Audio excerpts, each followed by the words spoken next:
Hey guys, how's it going? Hope you're doing well. My name is Crown, and today I'm going to read you some very interesting stories that I hope that you're gonna love. And now, without further ado, let's go!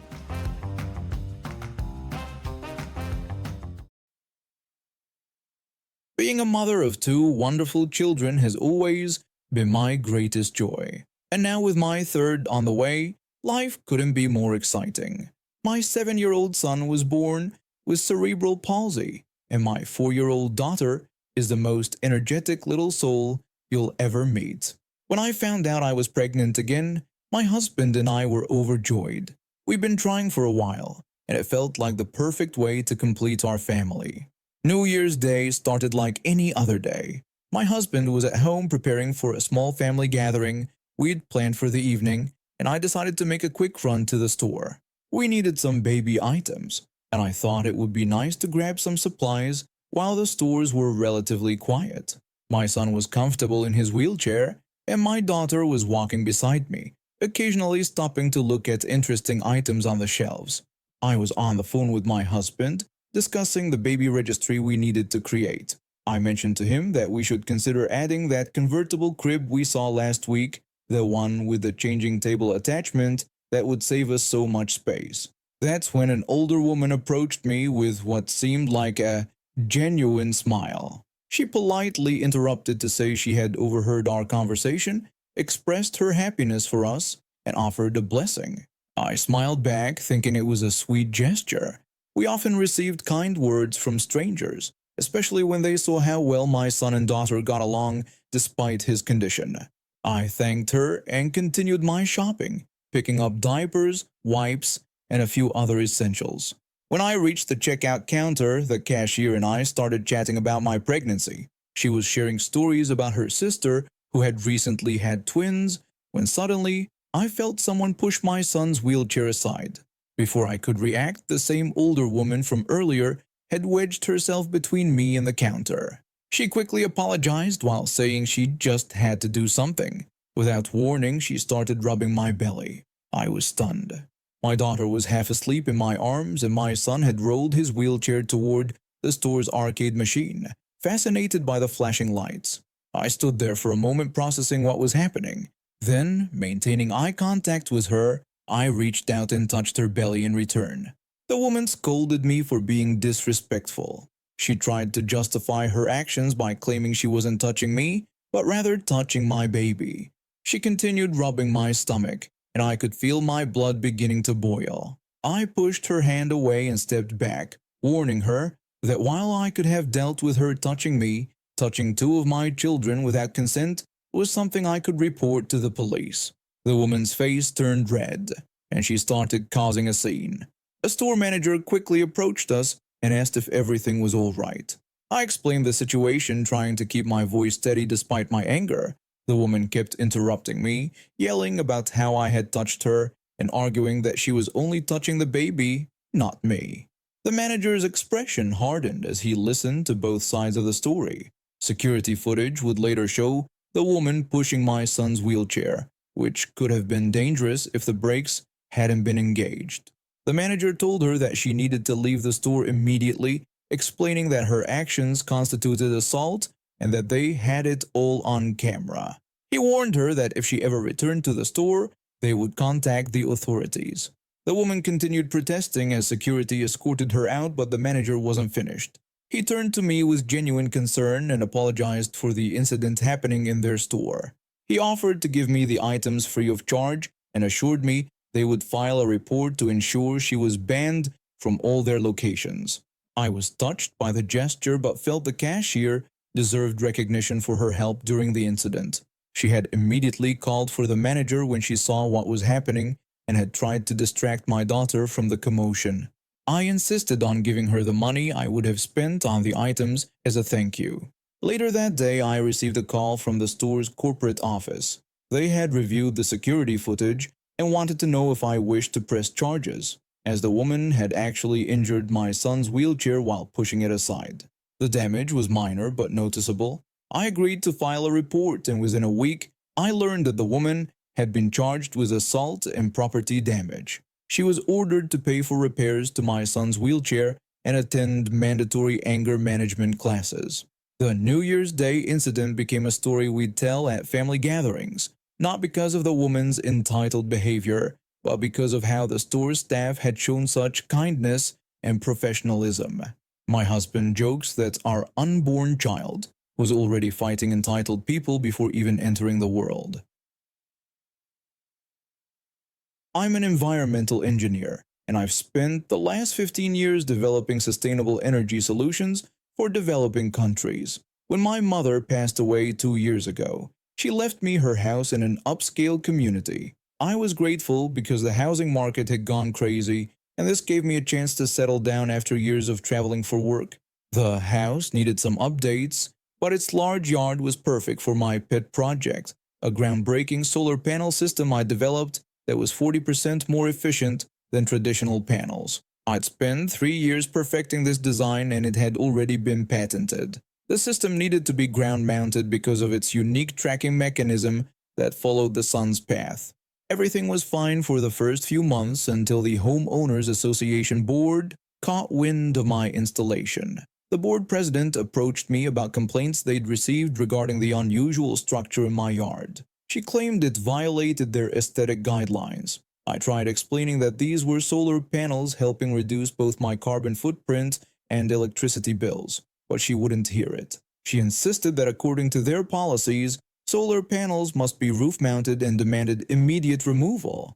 I attempted to reason with her, explaining that these weren't standard panels, but a patented design that requires ground mounting, and that I had all the necessary city permits. But they wouldn't listen. Instead, they started fining me $100 per day. I ignored the fines, knowing I was legally in the right. Then things got interesting. One morning, I woke up to find my yard empty. My entire solar panel system, worth over $200,000 in materials and research, had vanished. I immediately called the police, but then I got an email from the Homeowners Association. The board president smugly told me that they'd relocated my solar panels to the community center's roof in accordance with their guidelines, and that the fines had been added to my account. I responded by pointing out that these panels were my intellectual property and that they'd just stolen patented technology. Her reply was even more outrageous. She claimed that since the panels were on Homeowners Association property, they fell under their jurisdiction, and insisted they'd done me a favor by properly installing them.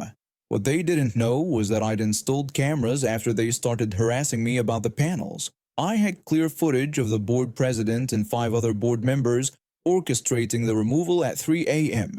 Even better, I had them on video discussing how they could sell the technology to a solar company. I contacted my lawyer immediately. When I showed him the evidence, he explained that this went beyond a simple property dispute. They'd stolen patented technology and conspired to sell it. We were looking at criminal charges. When I asked about our best move, he suggested hitting them with everything we've got. We filed both criminal and civil suits. The criminal charges included grand theft, conspiracy, and attempted patent infringement. On the civil side, we went after both the Homeowners Association and each board member personally. The evidence was overwhelming. The cameras had caught everything, including them accidentally damaging some of the panels during removal, which meant the system was now worth even less. During the court proceedings, their faces turned whiter with each video played.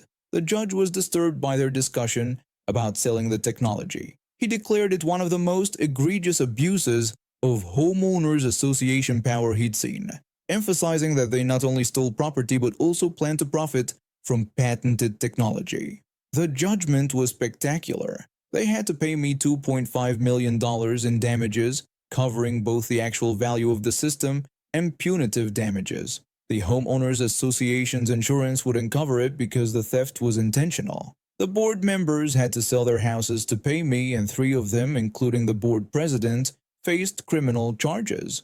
While they were dealing with their legal troubles, I got elected to the Homeowners Association board, along with several other homeowners who were fed up with the old regime. Our first order of business, completely rewriting the solar panel guidelines. Now, 6 months later, my solar panels are back in my yard, working perfectly. 5 other neighbors have installed similar systems, bought legitimately through my company, and our community's energy bills have dropped by 60%. The former board president occasionally drives by in her beat-up car, glaring at my house, but I just wave and smile. The irony is just chef's kiss. I've always been proud of having a clean, simple email address. Back in Gmail's early days, I managed to snag one with just my first and last name. No numbers, no dots, no underscores. Being among the early Gmail adopters definitely had its perks, but that simplicity came with an unexpected side effect. Over the years, I've become an accidental recipient of countless emails meant for other people who share my name. They usually create their email addresses by adding their middle initial or birth year, but someone always manages to forget those crucial details when typing it in. As someone working in information technology for the past 15 years, I understand the importance of accurate contact information. I've seen firsthand how a tiny typo can cascade into major problems. That's why I always make an effort to track down the intended recipients and let them know about the mix-up. I received all sorts of important emails: job interview schedules, wedding RSVPs, medical test results, and even school reports for people's children. Each time I reach out to either the sender or the intended recipient to help correct the situation. Most people are grateful for my effort, and some even send thank you messages for preventing potential disasters. A few years ago, I received a notification from a food tracking application. Someone had used my email address to create their diet monitoring account. Following my usual protocol, I did some digging and found the person on Facebook. I sent them a polite message explaining that I'd noticed they had signed up for the food tracking app using my email address by mistake, and I wanted to let them know so they could update it to the correct one. Instead of a response or a simple thank you, they immediately blocked me.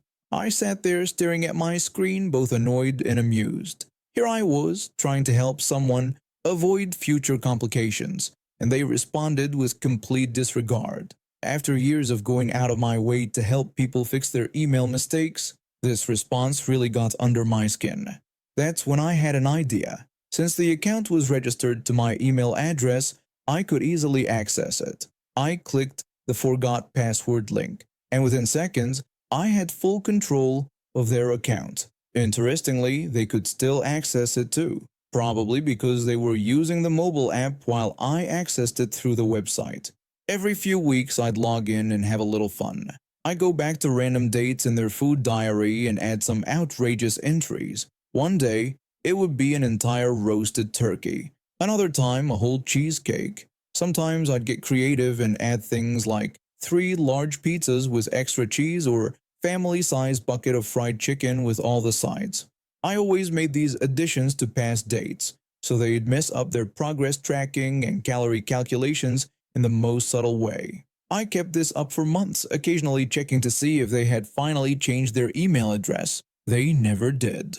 About 6 months into my petty revenge, I noticed they had posted in the app's community section, complaining about how the app must be broken because their weekly reports never seemed accurate, and their weight loss progress wasn't matching their logged meals. Several users suggested they might be underestimating their portions or forgetting to log some meals. I couldn't resist joining in, so I posted anonymously suggesting they check all their past entries, explaining that sometimes glitches can appear in the most unexpected places. They never figured it out. The account remained active for almost a year before they finally gave up on the app altogether. Their last community post was a rant about how the app was totally useless and clearly defective. To this day, I continue helping people with their email mix-ups, but this one instance of sweet, calorie-laden revenge remains my favorite story to think about when I receive yet another misdirected email. This happened about 4 years ago when I was working as a night shift nurse at the local hospital. My schedule was already hectic enough without having to deal with car troubles, but life had other plans. I'd been pulling double shifts that week because we were short-staffed. Several of my colleagues were down with the flu, and I couldn't say no when my supervisor asked for help. The extra money would help with my student loan payments anyway. Everything was going fine until that Friday morning when I finished my shift at 7 a.m. I dragged myself to the parking lot ready to head home and crash for at least 12 hours. That's when my trusty 10-year-old sedan decided it had other plans. The engine wouldn't turn over. Just clicks. Great. Just great. Now I had breakdown coverage, but apparently I'd opted for the basic package when I renewed it last time, trying to save some money. Rookie mistake. The basic package didn't include home start or workplace start, basically anywhere your car is parked when it breaks down. After a few attempts to start the car and some choice words, I pulled out my phone and went to the breakdown services website. Lo and behold, they had a special offer. Upgrade your policy online and get a 25% discount. Perfect. I quickly upgraded my policy, added the home start coverage, and got my new policy number. Then I called their helpline feeling pretty clever about saving some money. When the representative answered, I explained my situation and mentioned that I just upgraded my policy to include home start.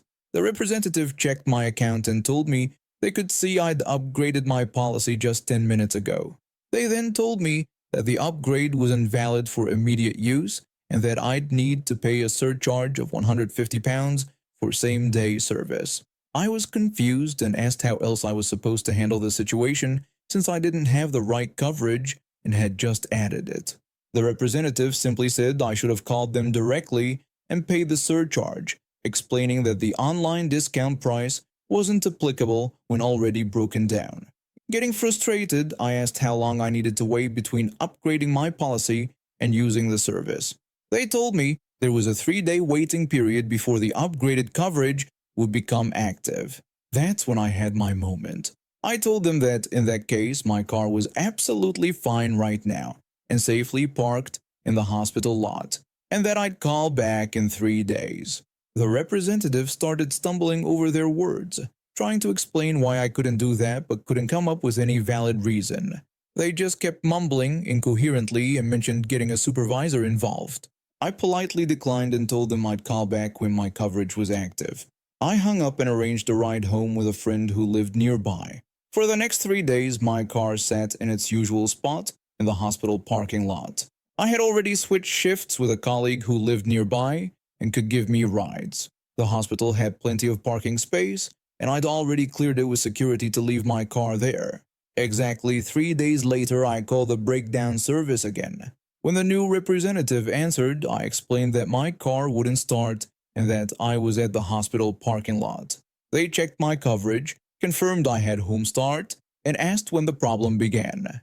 I truthfully told them it had just happened when I tried to start my car after my shift. They sent someone out within the hour. The breakdown mechanic was quite friendly and fixed the issue. It was just a dead battery. While working, he chatted with me and revealed that the 3-day waiting period was specifically designed to catch people in situations like mine and force them to pay the surcharge.